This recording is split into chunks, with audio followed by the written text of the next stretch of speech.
What is it, Eric? Hi, I was calling because earlier I heard... Oh, you're not supposed to be calling anymore. Oh, yeah, I thought you'd stop calling the show. Last time. Well, I decided to go against that. Oh. But anyway, earlier you were talking about Cheney and all them doing whatever they could to get out of the Vietnam War. But a little news story last night on the news.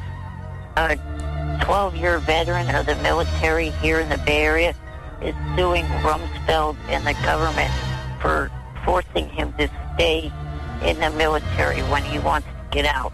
That's absolutely a good case, because how can you take orders from a commander-in-chief who was a draft dodger? Yeah, these guys wouldn't go in under any circumstances. These guys have served honorably. It's time for them to leave, and they're saying no. And the draft dodger, Dick Cheney, the draft dodger, John Ashcroft, the draft dodger, George Bush, who had parents who could get them out of the Vietnam War, have the balls to sit there and criticize Kerry when they, in fact, support the Vietnam War. Still do. Haven't learned a goddamn thing from what happened in history, which is even more shocking. They still say it was a just war.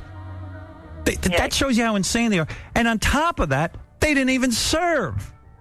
Hey, they just blew off their there was a draft. How can you have your commander-in-chief be that draft dodger? Hey, hearing what I heard earlier from you... Not in wartime. In wartime, you got to have a warrior. And it ain't George W. Bush just because he parades around in a military outfit. Right. We're at war. We're at war. Give me a commander-in-chief that the troops say, okay, at least got a guy who served and wasn't a draft dodger. But, Yeah. George, listen, you can sit there and go, oh, he was in the National Guard. No, he was a draft dodger. Call it what it was. And you know what? I was too much of a pussy to serve, and so is George W. Bush, and so is John Ashcroft, and so is Dick Cheney. They're not man enough to admit they're coward.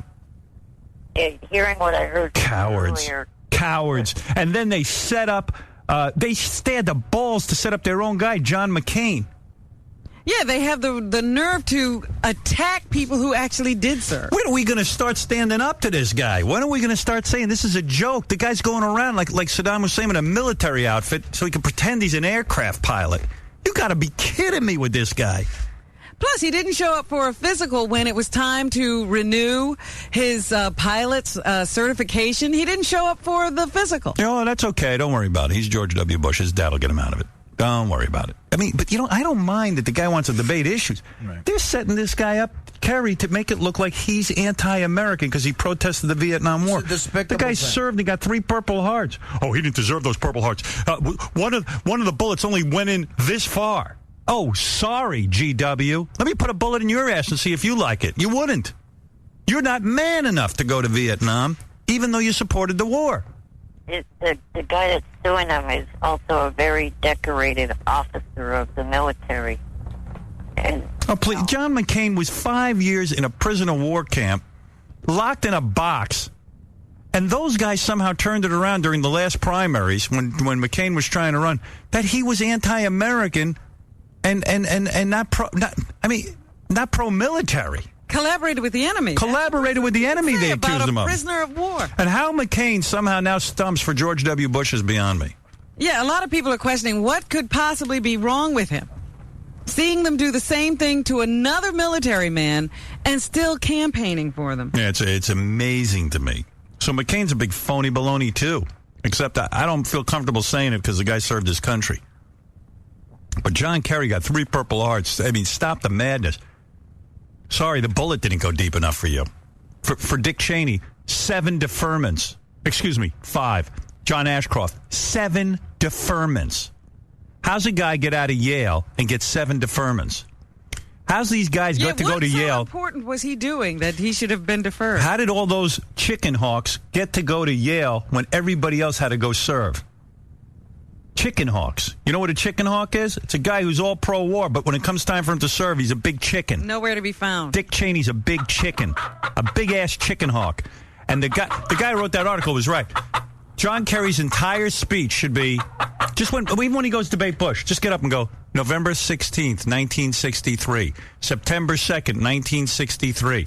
And just keep reciting over and over again Dick Cheney's dates of deferment. That's it. Tom is screaming, we have to break again. You're screaming. Well, soon you won't have to scream anymore because I'm going to be gone. Then you'll miss me. Outsingtons. He's screaming. I can't break now because stop your screaming.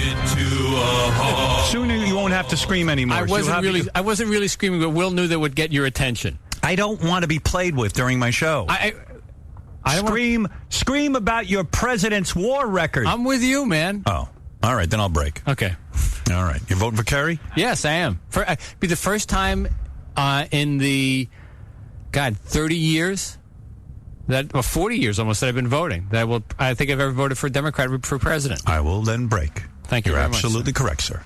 I see you're intelligent. Thank you. People say you're not. I don't disagree with that. Yeah, I agree. All right. I agree with you. All right. I agree with you. I can handle things. I'm smart. Like everybody says. Robin, when we come back, we shall finish the news. I'm smart. Your general manager is voting correctly. Thank you. And he will be rewarded with this commercial break.